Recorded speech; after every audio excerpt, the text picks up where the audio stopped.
Bapak Ibu ya. Kita lanjut ya. Kalau gitu kita masuk ke sebuah pertanyaan ini. Jadi kalau gitu bagaimana strategi pelayanan digital bagi gereja?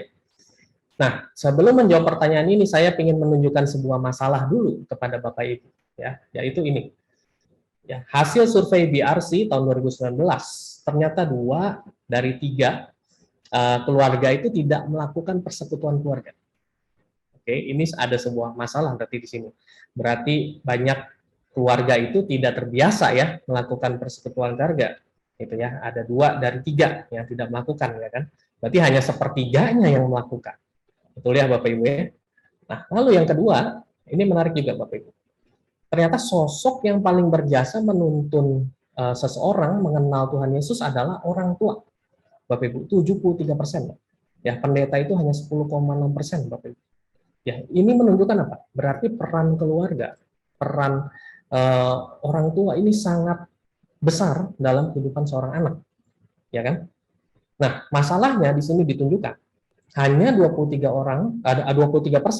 orang tua yang dianggap baik dalam membimbing spiritualitas anak selanjutnya. Ini artinya apa? Hanya 23% orang tua yang sanggup jadi imam di keluarganya untuk memimpin keluarganya. So ideally begini, Bapak Ibu. Sebetulnya kita bisa katakan sebetulnya di zaman pandemi sekarang ini seharusnya setiap kepala keluarga ya harusnya ya ini idealnya bisa memimpin keluarganya untuk jadi imam bagi keluarganya, bahkan melakukan persekutuan di rumah-rumah. Ideally, benar nggak Bapak Ibu? Ya kan? Ideally, tapi ini masalahnya statistik menunjukkan hanya 23% orang tua yang dianggap baik membimbing spiritualitas anak. Ya, padahal ini data menunjukkan anak itu mengenal Tuhan itu 73% dari orang tua. Saya sebagai orang tua, saya seorang papa, saya pengen anak saya mengenal Tuhan pertama kali dari saya. Tapi apakah semua jemaat Bapak Ibu ya juga juga punya desire seperti itu? Pertanyaannya. Ya kan? Nah, ini berarti ada sebuah PR besar bagi gereja untuk kita bisa mengcover gimana caranya angkanya ini bisa naik. Gimana caranya angkanya bisa naik? Orang tua ini bisa jadi imam di keluarganya. Gimana caranya? Kenapa kalau tidak semua orang, semua jemaat akan selalu bergantung kepada pendeta? Benar nggak Bapak Ibu? Ya kan? Nah, that's why nanti kita akan bahas online church or streaming church. Ya, dari data tadi kita lihat ada masalah tadi ya. Oke. Nah, saya akan lihatkan sekarang realita yang sekarang terjadi. Ya, ada online church or streaming church. Ini ternyata ada perbedaan Bapak Ibu. Ya, online church dan streaming church. Kenapa? Karena ternyata online church itu ternyata bukan streaming church, beda. Ya, streaming church adalah hasil reaksi tadi dari gereja-gereja konvensional yang kemudian mereka karena pandemi tidak bisa ibadah di gedung sehingga mereka membuat ibadah melalui streaming. Betul ya? Itu dinamakan streaming church. Tapi sebetulnya online church punya paradigma yang totally different. Ya, kenapa? Kita lihat perbedaannya di sini. Gereja online atau online church itu tidak terbatas domisili lagi jemaatnya. Ya, tidak harus sekota, Bapak Ibu. Ini ada sebuah perbedaan besar, ya kan? Tidak harus sekota. Itu gereja online. Artinya mereka bisa memuridkan, mereka bisa jemaatnya bisa ada dari kota manapun atau negara manapun.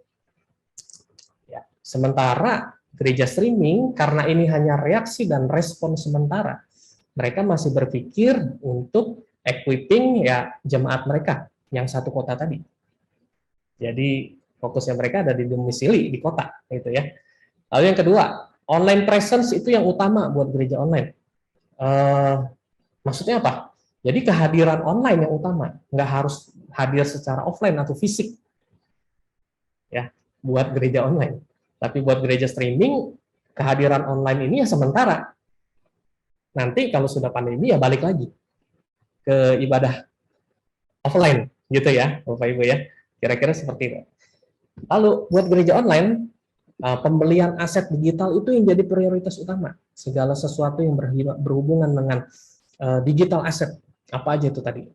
Kamera, mungkin lighting, sound system, atau studio rekaman, atau advertising di Facebook, bikin website, bikin aplikasi, mungkin seperti itu ya.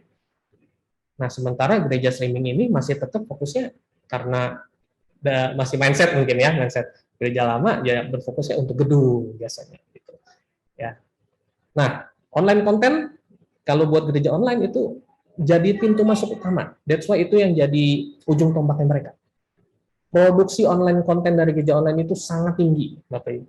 Ya, tiap hari pasti mereka produksi online konten. Kenapa? Karena itu yang jadi ujung tombak mereka. Sementara gereja streaming masih berfokus pada acara atau program ya sebagai main activity mereka, ibadah, program gitu ya. Oke. Nah, yang lalu gereja online bedanya lagi, mereka tuh punya strategi online funnel. Oke, dari konten ini ya, gimana caranya kita bisa dapat data jiwa-jiwa yang bisa di follow up dan sebagainya. Nah, ini yang nanti akan saya kupas juga seperti apa sih strateginya. Nah, sementara gereja streaming belum sejauh itu menerapkan strategi online. Gitu ya. Oke, paling tidak itu yang saya perhatikan perbedaannya. Nah, online church sebetulnya di sini Bapak Ibu ya. Mereka tuh selain punya online service, tapi juga discipleship-nya itu benar-benar secara online. Jadi benar-benar pure online semua. Lalu komunitas mereka juga online, tidak terbatas domisili tadi ya. Lalu strategi penjangkauan mereka juga, mereka punya online outreach. Nanti saya akan coba jelaskan seperti apa. Secara database mereka juga lebih baik ya, digital database otomatis itu jadi priority buat mereka karena semuanya online gitu kan, dan online resources. Kenapa? Maksudnya mereka bikin konten-konten produksi setiap hari ya, resources yang bisa berbentuk video, bisa berbentuk teks, artikel dan sebagainya, atau postingan sosial media. Nah, tapi gini, terlepas dari apakah itu offline, apakah itu online, Bapak Ibu, sebetulnya the core business of the church is, ini bukan maksudnya bisnis cari uang, cari untung, bukan ya. Maksudnya adalah aktivitas utama, kesibukan utama dari gereja adalah sebetulnya ini, connect with God and make disciples. Nggak ada plan B, nggak ada agenda yang lain. Ini kata Pastor Jimmy Untoro. Ya, jadi sebetulnya mainnya cuma dua ini, Bapak Ibu. Yaitu gimana kita bisa connecting orang-orang ke Tuhan dan memuridkan. Ya, nggak ada plan yang lain sebetulnya. Ya, this is the core business of the church. Ya kan? Nah, smart church, ya, kenapa saya pakai istilah smart church? Karena ini seperti mengcombine sebetulnya gereja yang saya bayangkan juga di masa depan, smart church, ya, adalah model pelayanan gereja yang didukung oleh teknologi, ya. Tapi bukan cuma sekedar gereja online yang melakukan streaming tadi, bukan? Ya, sebagai pengganti ibadah di gedung gereja, bukan itu. Tapi smart church itu menghadirkan gereja dan misinya yaitu membangun hubungan. So this is the key. Relationship is the key. Dan memuridkan. This is the purpose, discipleship. Ya, melalui berbagai digital platform. Ya, mau platformnya apapun itu, Instagram, aplikasi, apalagi TikTok. Ya, sebagai sebuah pelayanan yang jadi satu antara online dan offline. So it's seamless. Jadi enggak apa ya, ini udah seamless, tidak terasa lagi gitu loh, between online and offline. Seperti apa itu bayangannya Pak? Nah ini nanti coba ya kita telaah lebih dalam seperti apa smart church ini. So gini, online atau offline itu sebetulnya metode ya. Kalau kita kembali pada tujuannya, it's discipleship, dan discipleship is all about relationship. Benar ya Bapak Ibu ya. Nah, jadi kalau kita bicara relationship kayak gini, ternyata ada perbedaan, ya kan? Ini ada seperti ada PR besar loh buat gereja untuk maintain relationship hari ini. Kenapa? Kayaknya canggung kalau disuruh video call sama jemaat, gitu ya misalnya. Padahal sebetulnya ini cuma masalah metode. Tujuannya sama kan tadi, discipleship and relationship, ya kan? Kalau dulu offline, biasanya kita bisa ngobrol-ngobrol setelah ibadah, bener ya Bapak Ibu ya?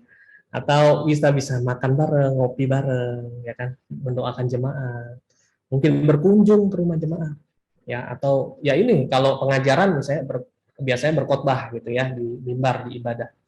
Tapi kalau online gimana Pak? Kita bisa maintain relationship dengan jemaat. chat, nanyain kabar. Dengan sengaja, intentionally, tanyain. Kenapa? Karena itu yang hilang hari ini di ibadah online, Bapak Ibu. Jujur aja.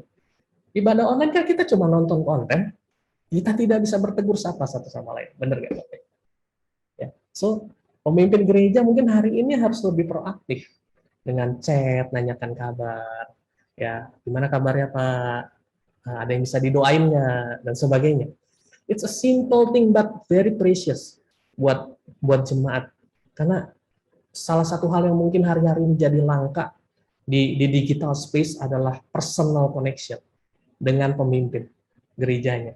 Ada banyak jemaat katanya ngaku merasa loneliness, merasa tidak diperhatikan. Ini curhatan ya, karena mertua saya juga pemimpin di gereja dan sebagainya. Saya juga terlibat gitu ya di gereja. Banyak yang curhat seperti itu katanya. Merasa sendiri, lonely dan sebagainya. Jadi it's a simple thing untuk kita dengan sengaja chat, menanyakan kabar. Kalau perlu, kalau dulu kan makan ngopi bareng, sekarang yang ngirim makanan via online. Gitu ya. Mungkin bisa seperti itu. Ya, saya melakukan ini di tim saya di ID Declare. Bapak Ibu jujur aja, di ID Declare saya punya sekitar 13 orang volunteers, tidak dibayar, Bapak Ibu, berkontribusi. Kita tidak pernah ketemu sama sekali secara offline, Bapak Ibu. Ya, ada yang di Medan, ada yang di Taiwan, ada yang di Surabaya, Jakarta, dan sebagainya. Dan saya di Bandung, kita tidak pernah ketemu. Tapi kita secara intensional kayak gitu. Kalau ada yang sakit, kita kirim makanan, kita doain, saya send voice note mendoakan. Ya, dengan sengaja itu Bapak Ibu, ya kan? Itu adalah usaha saya untuk maintain relationship dengan tim saya. Tangkap nggak Bapak Ibu di sini? Ya, gini relationship kan harus di-maintain, harus kita intentional untuk kita jaga. Ya, kalau dulu berkunjung ke rumah jemaat, terus gimana kalau online? Ya, video call. Saya sangat diberkati dengan salah satu teman saya, dia cerita, dia anak dari seorang gembala juga di sebuah kota di Jawa Tengah. Dia bilang, papaku itu setiap pagi katanya, dia akan video call paling tidak 5 orang jemaatnya katanya. Karena di masa pandemi ini gitu, katanya susah kan mau ketemu dan sebagainya, akhirnya dia tiap hari katanya video call 5 orang jemaatnya, nanyakan kabar, mendoakan, ya kan, sharing hidup, ya kan, sharing firman Tuhan. Gitu. Wow, luar biasa saya bilang. Justru ini yang langka hari-hari ini. Gitu. Jadi ini yang bisa jadi ini mahal hari-hari ini. Ya, atau hal yang sederhana dulu, kalau kita berkhotbah di mimbar, mungkin sekarang bisa menyebarkan renungan via WhatsApp. It's a simple thing. Kenapa? Karena tadi WhatsApp itu yang paling umum digunakan secara statistik tadi, ya 83%. Hampir semuanya pakai WhatsApp. Termasuk orang-orang tua juga. Ya, harusnya mereka tidak kesulitan ya, orang-orang tua untuk pakai WhatsApp juga gitu. Jadi kita bisa melakukan itu. Dan kebayang nggak kalau kita punya database jemaat yang baik, Bapak Ibu ya, kita punya database jemaat yang baik, gembala itu bisa tahu, kita bisa gantian absen setiap hari, nanyain kabar, building relationship, ya kan? Atau nggak harus gembala utama, kan ada gembala-gembala wilayah juga kan bisa melakukan itu dan sebagainya. Tapi ini cuma it's a simple idea. Tapi yang rasanya ini hari-hari ini mungkin hilang di digital space. Karena online, ibadah online itu ya sebatas kita seperti nonton konten aja. Gitu. Ya, Bapak Ibu. Nah, ini bisa jadi salah satu ide yang kita lakukan. Nah, ini ada sebuah contoh, ini sangat menarik, coba Bapak Ibu simak ya. Ini adalah online discipleship yang namanya Skypleship. My name is Dennis Villanueva. Sakit ako sa baga noong 2015 and pinagbawalan ako ng doktor na mag-travel ng malalayo or magtrabaho sa matataas na lugar dahil manipis yung oxygen. Dahil I work from home, naghanap ako ng online Bible study group and nahanap ko nga itong CCF Discipleship. I signed up and may nag-reply na sa akin to join their group.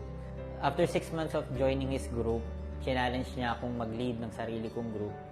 I feel like hindi pa ako ready. Pero sinasamahan niya ako sa mga sessions ko. Sinasabi niya sa akin on how to improve. And after 2 months, I led my own discipleship group.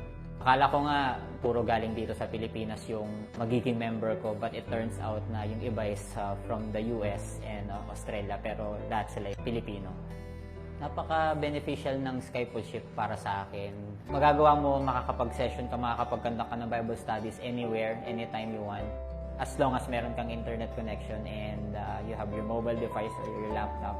I would suggest you try Skypeship kasi malaking tulong siya. Baik, Bapak Ibu, saya cerita tentang Skypeship ya. Ini menarik banget.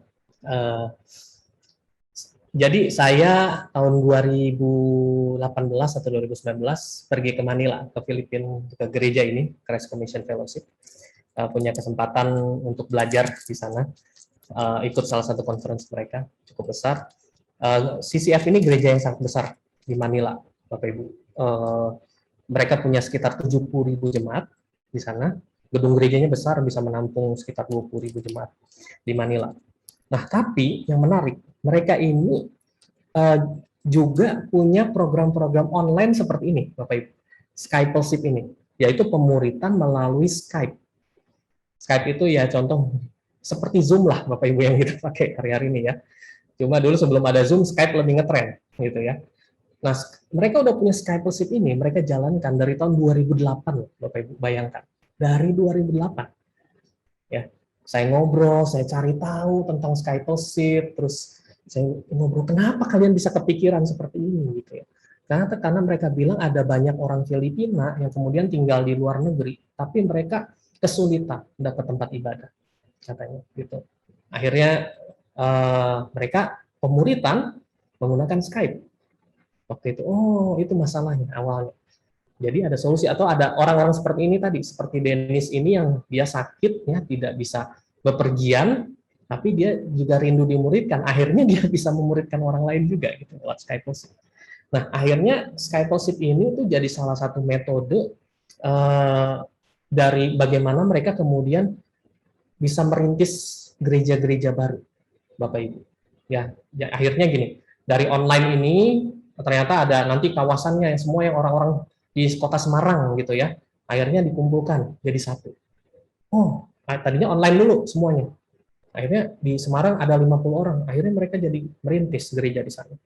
Oh, ternyata di Australia juga sama itu ya. Ada tadinya ada 5 orang, 10 orang, akhirnya jadi merintis gereja di sana. Jadi church planting akhirnya modelnya seperti itu, Bapak Ibu. Ya, Skypeship ini justru membantu CCF akhirnya bisa melakukan banyak church planting gitu ya. Jadi luar biasa ternyata ya, udah ada model pemuritan online dari tahun 2008 ternyata yang dilakukan oleh CCF Skypeship ini, dan buat saya ini luar biasa karena mereka sudah melakukannya sebelum masa pandemi, Bapak Ibu. Jadi waktu pandemi itu seakan-akan mereka tidak terlalu kaget gitu, karena mereka sudah punya aktivitas seperti ini gitu. Yang luar biasa. Nah, ini that's why saya bilang online discipleship is very possible. Ini ada contohnya gitu. Ya. My name is Dan. Oke. So, kalau kita kembali ke yang tadi, ada masalah tadi ya kan, yaitu di mana orang tua banyak yang tidak siap jadi imam dan sebagainya. Sebetulnya pertanyaannya ini, what is the church? Kenapa? Karena the church is not religion but relationship, ya kan? Saya tidak mau terlalu dalam masuk ke ranah teologis karena bukan bidang saya. The church is not a building but people. Ya, ini adalah kuncinya, Bapak Ibu. Ya, gereja bukan gedung tapi adalah people, termasuk para kepala keluarga tadi. They are the church. Mereka juga adalah gereja, ya kan? That's why mereka juga bisa membuat persekutuan di rumah-rumah mereka.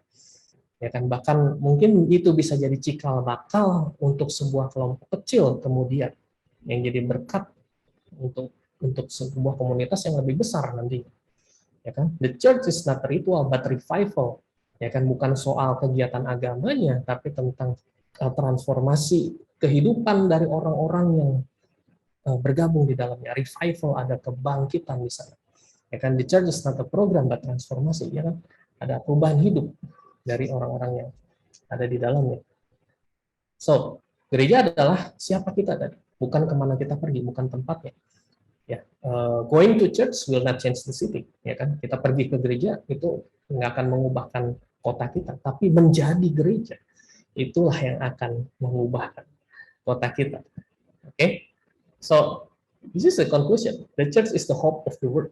Bukan soal tempatnya tadi, karena it's who we are. Ini adalah siapa kita. So, bagaimana jadinya strategi gereja yang tepat di era digital ini? Let's maintain the relationship. Let's maintain the discipleship. So that's the key, Bapak Ibu. Saya selalu encourage ya, tiap kali ngobrol dengan beberapa gembala. Kemarin saya juga sempat ngobrol dengan beberapa gembala. Saya selalu encourage fokus on the discipleship-nya, gitu. Karena fokus on the discipleship maker-nya. Karena apa? Karena itu yang nanti akan jadi sebuah benih besar gitu, terutama untuk melahirkan pemimpin-pemimpin baru, untuk melahirkan para kelompok sel yang baru mungkin dan sebagainya. Kebayang nggak setiap rumah kalau mereka bisa, setiap ayah itu bisa memimpin persekutuan rumah, mungkin bisa jadi berkat buat tetangganya, kemudian menjadi berkat buat tetangganya lagi, dan kemudian komunitas jadi lebih besar dan sebagainya. Wow, it's amazing, Bapak Ibu. Ya kan, kalau angka yang tadi yang cuma 23% yang siap, ya orang tua yang siap untuk menuntun spiritualitas anaknya tadi bisa meningkat di atas 50%. Wow, itu revival, Bapak Ibu. Itu revival besar-besaran. So, saya rasa ini yang jadi peran gereja saat ini adalah training center. Training center.